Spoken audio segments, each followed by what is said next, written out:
Hey buddy, the McGregor Kingdom here, and welcome to the Kingdom. Quickly, I would like to talk about how grateful I am for just things that have been happening. A lot of views, a lot of comments, and I officially got a recommendation for Real Talk on what to talk about, and that was to talk about family and to mention someone a little special. So I'll get into that the first thing straight away for Real Talk, episode 5. We getting up there. We getting up there. We're almost at the double digits. We're getting there. So yeah, I just wanted to thank you guys for the support, and it truly does mean a lot to me. I just got done doing something really big, and it was so much fun. I got to hang out with a lot of cool people, met a lot of cool people, impacted tons of lives. It was amazing. It was great. It was awesome. So yeah, enjoyed the episode of Real Talk, episode 5. You guys, welcome to Real Talk, episode 5, and I would like to officially say we got our first official topic from a fan to talk about, and that is to talk for a Real Talk, episode 5, and that is to talk about talking about family, and it's really really cool actually. The impact that family can have and can do is amazing, and let's just get into that. Um, I like to consider all my people who like subscribe to me, watch me, like comment and stuff. I like to picture all of them family. Even giving me feedback on what I can do better. I take it. I take it and I process it, and I try to make myself better. I try to improve on these things, and it's really cool to see that I'm making an impact. It's just really awesome. Let me adjust the camera real quick. There we go. Now you can see my hands more. Anyway, I just want to say, no, it's too low. Hang on. Sorry, guys. There we go. I just want to say that it really does mean a lot to me. And family is big, you guys. Family is incredible. Now family, there's two ways that you can view it. One way to view it is as a way like a family you're born into. Other people see family as people you choose that you're close to, and I think it's a combination of both. I've been blessed. I was born to a loving family who tries their best, and it's amazing. They're amazing. My parents are incredible. They try their best, and my siblings. It took us some time, but we got there, and it's kind of crazy because for me, family is everything, and I've gotten to a lot of like fights and stuff because people were picking on my little brother. And if you know me at all, you know I don't tolerate that. I don't tolerate bullying, picking on little guys. And I'm a short man, so I used to get picked on when I was a kid. But I didn't take that crap. I stood up against it, and that helped me. And I know people need help as well.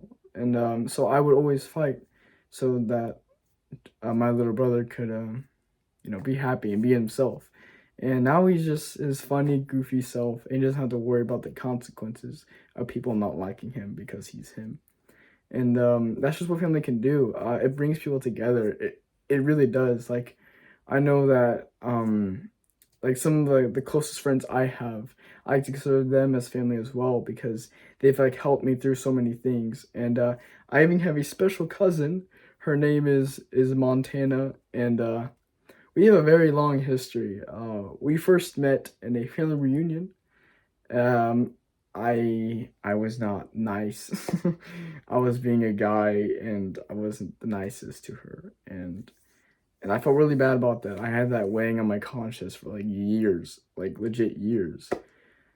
Then about 2 years later, went to the family reunion again, and she was there. I didn't recognize her this time because she's older now. 2 years you can change a lot, and even I changed too. I was taller, but I saw her. We started hanging out with her and stuff, and then we got our phone numbers, and then it occurred to me that this was the same person that I wasn't nice to 2 years ago, and that gave me the ability to reconnect with her, and now we're really close. Like we're really close. We're nice. Like we're pretty cool. We're pretty cool. She comes down to town to see family, and we hang out all the time. We we get into trouble as well. But she's really cool, and we really bonded in that way as well, getting in trouble. And we just like to be ourselves, and that's what family is when they allow you to be yourself, and you don't have to feel like you're hated for it. You know, family is a place you can go to that you can just be yourself. You know, long day, like stuff happen at school, work, whatever. You come home or you go to your family and you just know it's gonna be okay because now these people, they're here for you, and they accept you for who you are and what you want to be. And that's a big important aspect about family, and that's something that God gives all of us. And yeah, so family is very important and very cool, very deep. Thanks, Montana.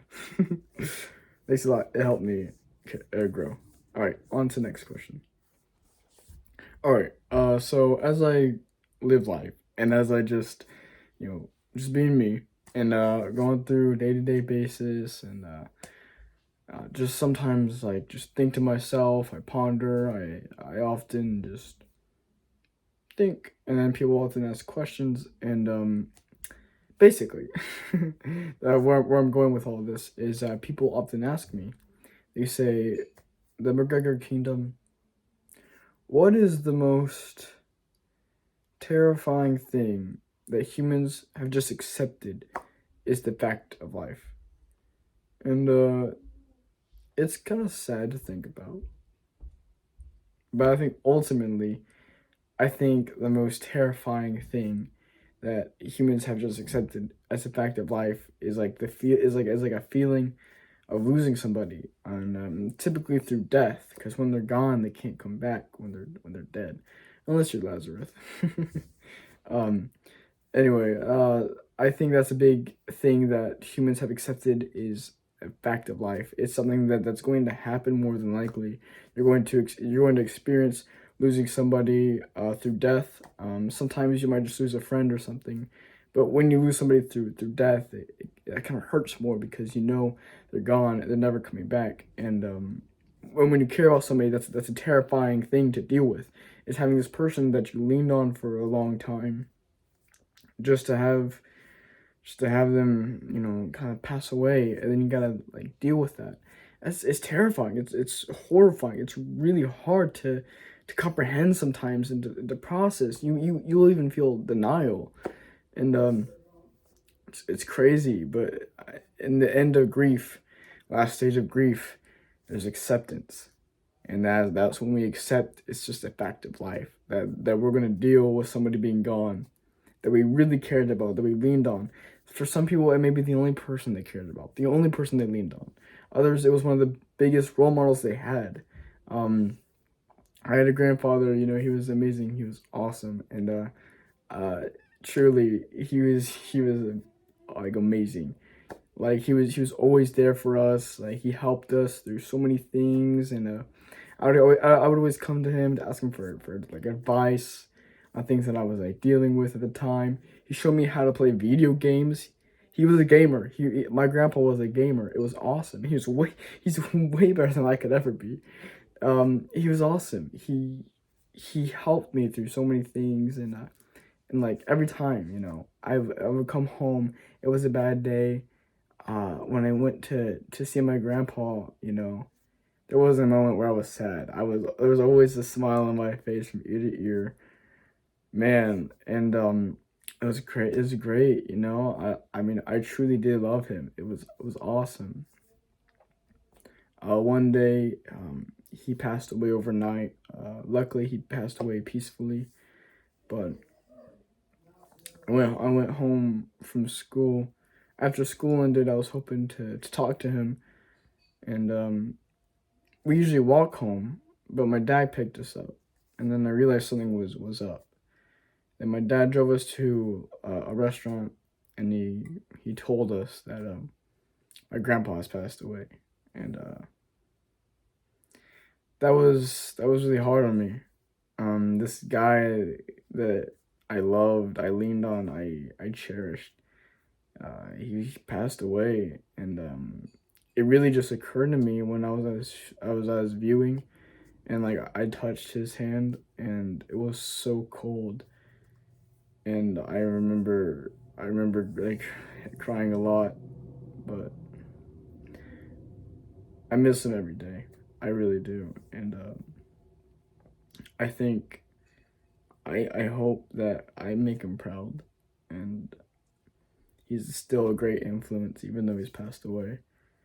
But the point I'm getting at is that it's terrifying to deal with, but it's a fact of life, and this did not go in vain because now I know the kind of person I want to be is very similar to him, and now his death has helped me to help other people who are dealing with death as well. It helped me to help them like cope, and his death did not go in vain. And yeah, so that's my answer to terrifying things we have to deal with. That's just a fact of life. On to question number 3. Okay, some people like to like I gotta look at the camera. There we go. Some people like to like pop quiz me sometimes with like fun questions, I guess, but I like to get more deep. But to answer a fun question, people often ask, if you could describe the human species in 3 words, what would those words be? And I'm gonna use 3 different words, and I'm gonna separate them out, and we'll talk about them. The first word I would use to describe the human species is disaster. That's the first word I would use. We're just going to start off strong. I would use disaster because human species, like our human nature, which I talked about earlier in another episode, and our human desire, which is sinful and is sin, is it causes disaster. Like it leads to us doing things we don't want to do. We don't want to face the consequences of. We don't want to, like suffer. Like it leads to hurt and pain and all this stuff. It causes disaster. Human species, because of our sinful desire, we cause disaster. We cause havoc. We do all these things because we're sinful, and we are imperfect. And that's the second word I would use is imperfect. Is because we're not perfect. We create disasters. We are imperfect. There's not a part of us that it's perfect. And like I'm sorry to say, I don't want to be offensive to anyone, but if somebody has ever told you you're perfect just by being you, I promise you that person was lying to you, because I'm not hating on anybody or anything, but you're not perfect. I'm not perfect by all means. Nobody's perfect. We all got our own struggles that we're dealing with, and we all process in different ways, and we all process a lot of things, and we use sin as ways to cope. And that's how we're imperfect. That's how we cause disasters. We use sin to cope, to like process a lot of things. Is we got to lead to sin. Sin helps us. Sin does this. That's what leads to disaster. That mindset leads to disaster. All this thing helps me. Well, if it's sinful, it's going to lead to disaster, and that's what makes you imperfect. But one final word I would use to describe the human species is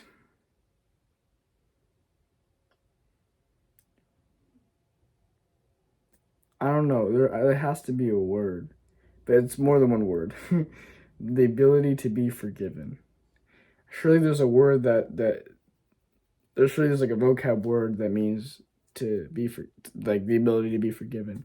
I just don't know what it is right now, but I do believe that humans cause disaster. We're imperfect. We are sinful, all by ourselves. We are not good. No, I'm not good. My family, my friends are not good. But we have the ability to be forgiven, and forgiveness is such a big aspect in things, and it's often cliche, but like God he forgave me. I know he forgave a lot of my friends, a lot of my family. I know he can forgive you. And it's just sometimes it's crazy to comprehend that there's a man up there that cares, and that is actually there, and is I feel his presence, and like I wish I had words to explain with it being real talk and all, but it's incredible. It's incredible that we have the ability to be forgiven if we repent and ask for forgiveness. Like that's how it works. And it's amazing. And like because God forgives us, it also gives us the ability to forgive other humans as well. Forgiveness goes a long, long way, and I do think it's really important to have and to do, and just to show some like mercy towards other people, because who are we to judge, you know? I mean, we all go through stuff, and maybe you don't like this person because they're acting weird or something, but you might not know the full story of what's going on, so it may not be you too. Don't be too quick to judge, and always try your best to forgive. I know it's hard sometimes, but sometimes you feel at peace with yourself when you're able to let the bad things go and forgive, and that's what God has done to us. So that's what we should do to others. So that's my answer to that question. Thank you guys so much for watching this video. I hope you guys enjoyed episode 5 of Real Talk. It's really cool that we had an official we had an official recommendation to talk about family. So we talked about family. Good job, we did it. And I really enjoy talking deep things. This is the first time I've ever like talked about my grandpa. It's not because I'm like ashamed or anything. It's just because I never really talked about my personal life. But I think a lot of people can relate. I think this will help a lot of people as well. So that's why I went ahead and shared about it. If you guys want me to talk, I'm always available. Real talk will always be a thing. Well, not always be a thing, but we will still make episodes of Real Talk. And yeah. So thank you guys for watching this video. Make sure you like, comment, subscribe, and share. And yeah, that'll be all. The McGregor Kingdom. Ow!